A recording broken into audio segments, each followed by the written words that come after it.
Hello everyone. Now we are going to study about V model. Previous episode में हमने देखा था waterfall model and its extensions के बारे में, जहाँ पर हमने स्टडी किया था क्लासिकल वाटरफॉल मॉडल और इटरेटिव वाटरफॉल मॉडल के बारे में। और इस एपिसोड में हम स्टडी करेंगे वी मॉडल के बारे में, जो कि एक एक्सटेंशन है वाटरफॉल मॉडल का। देन वी मॉडल को समझने के बाद नेक्स्ट एपिसोड में हम देखेंगे प्रोटोटाइपिंग मॉडल क्या होता है, इंक्रीमेंटल डेवलपमेंट मॉडल क्या होता है, इवोल्यूशनरी मॉडल क्या होता है। और ये सारे मॉडल जो है ये है एक्सटेंशंस ऑफ वाटरफॉल मॉडल। सो हमारे सामने है वी मॉडल का डायग्राम। जैसा कि हमने वाटरफॉल मॉडल के अंदर पढ़ा था, वाटरफॉल मॉडल को जो नेम मिला था वाटरफॉल, वो मिला था मॉडल के शेप की वजह से, मॉडल के विजुअल अपीयरेंस की वजह से। यदि हम वी मॉडल के अंदर देखें तो वी मॉडल के अंदर हमको देख के मालूम पड़ेगा कि इस मॉडल का जो विजुअल अपीयरेंस है वो है वी टाइप का, इसीलिए इस मॉडल को कहा जाता है वी मॉडल। वी मॉडल के अंदर verification and development activities are carried out throughout the development life cycle. So due to verification and validation यदि हम देखें, यहाँ पर बग्स के आने के चांसेस बहुत ही कम हो जाते हैं।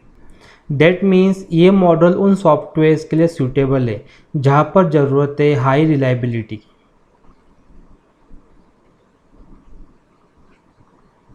हम वी मॉडल को टू फेज में डिवाइड कर सकते हैं, एक फेज है लेफ्ट वाला और अनदर फेज है राइट वाला। अगर हम लेफ्ट फेज को देखें, ये बताता है डेवलपमेंट फेज को, और जो राइट फेज है ये बताता है वैलिडेशन फेज को। डेट मीन्स वी मॉडल का left phase development, right phase validation. यदि हम डेवलपमेंट फेज के अंदर देखें, जो भी डेवलपमेंट फेज है मीन जो भी वर्क हम यहाँ पे कैरी आउट कर रहे हैं, for example requirement analysis, high level design, coding, so in faces के साथ में टेस्टिंग परफॉर्म की जा रही है। जैसे यदि हम देखें रिक्वायरमेंट एनालिसिस एंड स्पेसिफिकेशन के साथ में हो रहा है system test design, high level design के साथ में हम कर रहे हैं integration test design, and coding के साथ में हम कर रहे हैं unit test design. That means development के साथ साथ यहाँ पर ये भी प्लान किया जा रहा है कि टेस्टिंग कौन सी करना है। पर यदि हम बात करें एक्चुअल टेस्टिंग की, तो एक्चुअल टेस्टिंग हो रही है वैलिडेशन फेज के अंदर। ये है validation phase. Means development phase के अंदर हम क्या कर रहे हैं, हम प्लान कर रहे हैं कि कौन सी टेस्टिंग करना है, बट वैलिडेशन में हम एक्चुअली परफॉर्म कर रहे हैं। जैसे यदि आप देखेंगे यहाँ पर हमको डैश डैश लाइन से शो हो रहा है, ओके, यूनिट टेस्टिंग यहाँ परफॉर्म हो रही है, प्लान कहाँ पे की गई थी, कोडिंग के अंदर। इंटीग्रेशन टेस्टिंग यहाँ पर परफॉर्म हो रही है वैलिडेशन के अंदर, बट प्लान कहाँ पे की गई है, हाई लेवल डिज़ाइन के अंदर। सिस्टम टेस्टिंग कहाँ पे प्लान एक्चुअली परफॉर्म हो रही है वैलिडेशन के अंदर, बट प्लान कहाँ पे की गई थी, डेवलपमेंट के दौरान। यदि हम देखें वैलिडेशन फेज के अंदर, तो टेस्टिंग को 3 स्टेप्स के अंदर किया जा रहा है। जैसे फर्स्ट स्टेप यहाँ पे क्या है, यूनिट टेस्टिंग, सेकेंड स्टेप है integration testing, and third step है सिस्टम टेस्टिंग। और इन तीनों टेस्टिंग का मेन पर्पज़ है डिफेक्ट्स को फाइंड आउट करना, ऐसे डिफेक्ट्स जो इनके डेवलपमेंट के फेज के टाइम पे आए थे। यदि हम रिकॉल करें तो जो डेवलपमेंट के टाइम पे हमको फेसेस दिए हैं डेवलपमेंट फेज के अंदर, ये वही फेसेस है जो वाटरफॉल मॉडल के अंदर भी थे। जैसे requirement analysis and specification waterfall model में भी है, डिज़ाइन फेज वाटरफॉल मॉडल में भी है, कोडिंग फेज वाटरफॉल मॉडल में भी है। तो फिर वी मॉडल और वाटरफॉल मॉडल में डिफरेंस क्या है, ये भी हम यहाँ पे देख लेते हैं। अब हम देखेंगे difference between V model and waterfall model. यहाँ पर हमने लिया है iterative waterfall model. First difference, V model होता है एक्सटेंशन वाटरफॉल मॉडल का। यहाँ पे हम सिंपली बोले V model is based on waterfall model, means waterfall model पहले आया था, वी मॉडल बाद में आया।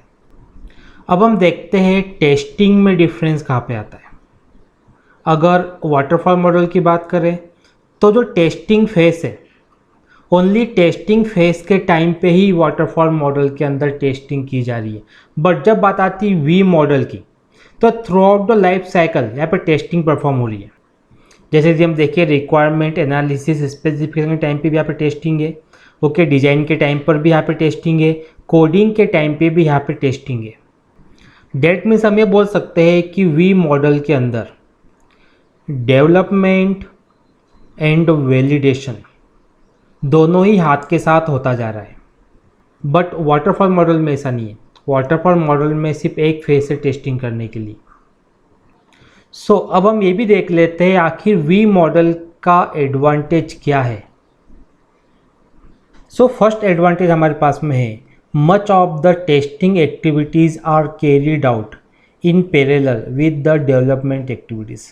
जैसा कि अभी हमने देखा था डेवलपमेंट फेज के अंदर, डेवलपमेंट में जो वर्क था रिक्वायरमेंट एनालिसिस एंड स्पेसिफिकेशन, तो सिस्टम टेस्ट डिज़ाइन यहीं पे की गई साथ में डेवलपमेंट वर्क के साथ में। देन हाई लेवल डिज़ाइन वाला जो वर्क था, देन यहाँ पर की गया integration and test design. Then coding वाला जो वर्क था वहाँ पर किया गया यूनिट टेस्ट डिज़ाइन। इससे क्या होता है कि जो भी वर्क प्रोडक्ट बन रहा है उसकी सिक्योरिटी बढ़ रही है, या फिर हम बोल सकते हैं कि सेफ्टी, या फिर हम ये बोल सकते हैं कि उस प्रोडक्ट के अंदर जो बग्स है वो रिड्यूस हो रहे हैं, एरर आने के चांसेस कम हो जाते हैं। डेट मीन्स प्रोडक्ट की रिलायबिलिटी बढ़ जाती है। यदि हम सेकेंड एडवांटेज देखें, शॉर्टर टेस्टिंग फेज। जैसा कि अभी हमने देखा कि डेवलपमेंट फेज के अंदर ही टेस्टिंग कर ली गई, तो वैलिडेशन फेज के अंदर इतना वर्क नहीं होता। मीन्स हम बोल सकते हैं सिंपल कि टाइम बच जाता है। तो यहाँ पर क्या है, जो टेस्टिंग फेज है यहाँ पर वो कैसा शॉर्टर है, and an overall faster product development. जो प्रोडक्ट बनेगा, सॉफ्टवेयर बनेगा, वो भी जल्दी बनेगा as compare to iterative model. Next advantage हमारे पास में है क्वालिटी ऑफ टेस्ट केसेस। यदि हम लोग देखें कि वर्क डेवलपमेंट के साथ में ही टेस्टिंग कर ली जा रही है, तो इसका मीनिंग क्या है कि टेस्टिंग को अलग से शेड्यूल करने की ज़रूरत नहीं है। वर्क प्रोडक्ट के साथ में ही टेस्टिंग कर लेने से टेस्टिंग की क्वालिटी बढ़ जा रही है। Since test cases are designed when the schedule pressure has not built up, the quality of the test cases are usually better. Next advantage है more efficient main power utilization. यदि हम we model के अंदर देखें तो V model का जो development phase है, ओके, स्टार्टिंग से ही वर्क शुरू हो जाता है टेस्टर्स का। जो भी टेस्टिंग इंजीनियर्स होते हैं उनको रिक्वायरमेंट से ही टेस्टिंग करना स्टार्ट कर देना पड़ता है। लेकिन जब हम बात करते हैं वाटरफॉल मॉडल की, तो वाटरफॉल मॉडल के अंदर जो टेस्ट इंजीनियर्स होते हैं वो टेस्टिंग तभी शुरू करते हैं जब उनका फेस आता है टेस्टिंग करने का। डेट मीन्स डिजाइन फेज के बाद वो टेस्टिंग स्टार्ट करते हैं। बट अगर मैं वी मॉडल में देखूँ तो रिक्वायरमेंट के साथ ही टेस्टर्स की टेस्टिंग शुरू हो जाती है। डेट मीन्स इस केस में इंजीनियर्स फ्री नहीं है, बल्कि उनको सॉफ्टवेयर डेवलपमेंट के स्टार्टिंग से ही टेस्टिंग करने का चांस मिल रहा है। हमारे पास है फिफ्थ एडवांटेज। जैसा कि फोर्थ एडवांटेज में हमने क्या देखा कि जो टेस्टर्स होते हैं, ओके, वो स्टार्टिंग से ही सॉफ्टवेयर के साथ में होते टेस्टिंग करने के लिए। तो इसका मीनिंग ये है कि उन्हें सॉफ्टवेयर की हर एक फेसेस के बारे में अच्छे से पता होता है। डेट मीन्स वो ज़्यादा बेटर टेस्टिंग कर पाते हैं। अब हम देखेंगे disadvantages.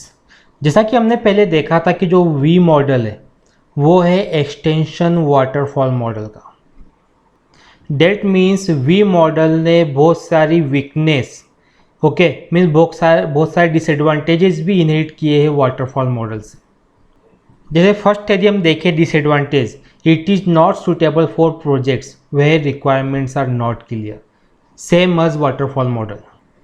Second disadvantage is it is not good for complex projects. Next disadvantage है if any changes happen in midway, then the test documents along with requirement documents has to be updated. Next disadvantage है very rigid and least flexible. तो ये था V model. So waterfall model and its extensions में हमने cover कर लिया है classical waterfall model, iterative waterfall model and V model. Next episode में हम कवर करेंगे prototyping model, incremental development model and evolutionary model को। आई होप आपको आज का लेक्चर क्लियर हुआ होगा, एंड आपकी तरफ से कोई भी डाउट या क्वेश्चन हो आप कमेंट बॉक्स में लिख भेजिए। नेक्स्ट एपिसोड में आपके डाउट को, क्वेश्चन को सॉल्व करने की पूरी कोशिश करेंगे। Thank you for watching.